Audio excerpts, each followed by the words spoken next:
Howdy gang, welcome back to another episode of Marketing for the Rest of Us. Today we're doing a little story time out of Seth Godin's book called This is Marketing. This is Marketing, right here. We're going to go through this. I'm going to read you 6 paragraphs, and as I go through these 6 paragraphs, I'm going to pause for some commentary. But the reason I was reading this today, and the reason I am sharing it with you, or there are some very important things I want to unpack in what Seth Godin says in this book. So let's just start from the top. I'm going to read you some paragraphs. I'll pause to add commentary, like I said, and then we'll wrap with some concluding thoughts. Cool? So Seth calls this section Roots and Shoots. Roots and Shoots. So here's what he says. He says, here's an analogy that helps bring to life the ideas we've covered so far. Your work is a tree.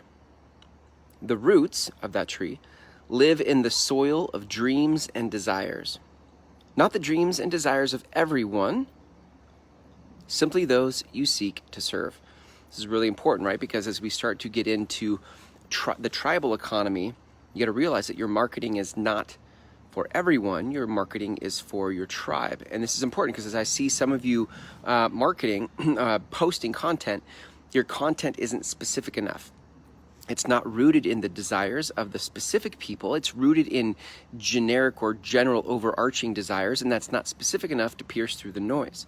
You need to start getting specific, and not just specific in the desires, but you need to get specific also in the pains that your people are experiencing. So specificity is where it lies. It's where it's at, okay? So again, he says, it's not in the dreams and desires of everyone, simply those you seek to serve. If your work is simply a commodity, a quick response to an obvious demand, then your roots don't run deep. So in other words, if you're trying to help people lose weight, if you're trying to help people make more money, right? These are very general desires, and they are, what happens is it becomes like a commodity. So he's saying if your work is simply a commodity or a quick response to an obvious demand, like, oh, I really want to lose weight right now, or oh, I really want to make more money right now, that's you trying to find a quick response to that need, and then those roots don't run deep. So he goes on and says, then those roots don't run deep. It's unlikely that your tree will grow, or even if it does grow, it's unlikely to be seen as important, useful, or dominant. I think a lot of us in marketing are trying to be, our heart is in a place where we want to be useful, right? Our heart is in a place where we want to have important work. I don't know that our tribe necessarily thinks of wanting to be dominant. I don't know that we need to dominate anything or anyone, but I do think we want to be prevalent. I do think we want to be prolific because we want to help more people, right? So it's unlikely that your tree will grow, or even if it does, it's unlikely to be seen as important, useful, or dominant. It will be crowded out by all the similar trees, right? Meaning, if you're marketing, so again, if you're joining us, we're reading This is Marketing from Seth Godin. And if you're trying to solve something generic, like losing weight or making money, for example, you're going to be crowded out by all the similar trees, all the other people marketing the exact same way. So he goes on, Seth goes on and says this, as your tree grows, it creates a beacon for the community. So now he's talking about creating a tree, not from the obvious generic fix, but from a more specific, more specificity to the people you're trying to serve, okay? So he says, as your tree grows, it creates a beacon for the community. The early adopters among the people you seek to serve can engage with the tree, climb it, use it for shade, and eventually eat the fruits. And they attract the others. So do you see, like, what's important here is a lot of businesses, when they go to marketing, they're trying to market for an immediate result. Okay? And what we're saying here is, and what Seth is saying here, and what I'm agreeing with, is that it's not an immediate thing. Marketing is not an immediate thing. You don't just like show up one day and start making videos and posting text posts on Facebook or Instagram or wherever you post, and all of a sudden people are lining up to work with you. It's a tree, and its roots are deeply rooted in the desires and the pains of the people you're trying to serve specifically, right? And as it grows, there are these early adopters who are going to come in and see the value of it. And they're going to play with the tree, and they're going to climb the tree, and they're going to use it for shade, and eventually they'll eat the fruits. And then they go tell others about it. They go tell the rest of the tribe about your work. Okay, so we're almost done here. We got 2 more paragraphs. If you have planned well, I just got to stop right there. If you've planned well, my experience for myself with marketing was I didn't plan anything. I just kind of said what I thought to say. I didn't have a plan. I didn't know what to plan. How do I plan marketing?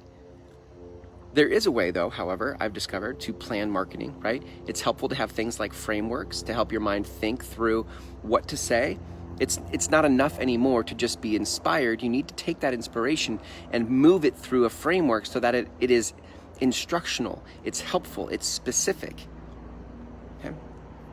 So if you have planned well, Seth says, the tree will quickly grow taller because the sun isn't being blocked. There are few other trees in the same area. Again, if you're specific enough, it's going to feel like there are few other trees in this specific area. Okay? As the tree grows, it not only attracts other people, but its height, as the dominant choice in the neighborhood, blocks out the futile efforts of other similar trees. The market likes a winner. Well, that's true. The market likes a winner. I don't know that that's always our goal when we're marketing, like our tribe. But here's how he finishes. He says, it's a mistake to show up with an acorn and expect a crowd. You, in your important work in the world, have the seed, or an acorn. You have the seed of important work. You have the seed of a message. You have the seed of impact. You have the seed of a groundswell. And you know this. You can feel it in your gut that this is really important and this could make a really big difference. But to show up in your first season of marketing, your first year even, right? It takes years to grow a tree. In your first year of marketing, to show up with an acorn and expect a crowd is unrealistic. Okay, it would be a mistake in the words of Seth Godin. So here's what he says: work that matters for people who care, right? Work that matters for people who care is the shortest, most direct route to making a difference. Work that matters. So here's my point. My point is, and the reason why this resonated with me so much was like, the goal isn't to try to figure out what does the market want and how do I bend, twist, and contort myself to give the market what it wants. The first place to start is, what do you have to say? What has life taught you? What's important to you? What matters to you, right? Work that matters for people who care. You're the one who cares here in this scenario. And you, as the person who cares, needs to have work that matters to you. That's what I call important work, right? Work that matters for people who care is the shortest. Most of us are looking for the shortest path to things that work, right? And the most direct route to making a difference. And that's the other cool part about this. For our tribe, that's what marketing's about for us. Marketing's about making a difference. Money will follow. Money will come with that. But it's about making a difference. And if you, as a heart-centered entrepreneur, are not engaged in the meaning of your marketing, in other words, you're trying to learn marketing, but it's absent of meaning, it's going to feel like an empty road. And so you need to start tapping into that purpose in your message, and then just realize to show up with an acorn and expect a crowd would be a mistake. You're here to, your fastest, most direct route to making an impact is to have work that matters for people who care, which is you. Okay? This is why I get so fired up. And the more I go into the work I'm doing right now with marketing, the less it's about marketing for me. Marketing is simply the delivery mechanism. I'm not even sure that marketing is I feel like marketing cheapens based on our connotation of what marketing is. I think for most of us, the word marketing doesn't even capture what this is. But it is the most, in a word, it is the most understandable way to describe, for those of us in business, like what it is we're doing.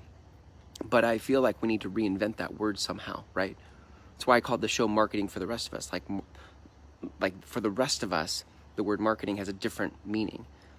It also comes with it also comes with making money, but it's more about how do we spread the message far and wide to the most specific group possible, right? So this is the book. I'm only halfway through this. I bought this probably when it came out, which was a while ago now.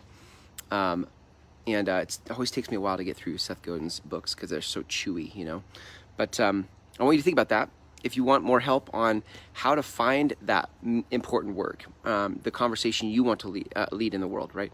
You can go to start my free course. It's just 5 videos, and it walks you through the very beginning stages of how do you find this important work so that you can have the most direct path possible to making a difference. That you can go to groundswellmethod.com and check that out there. And until tomorrow when we go live again, have a great day.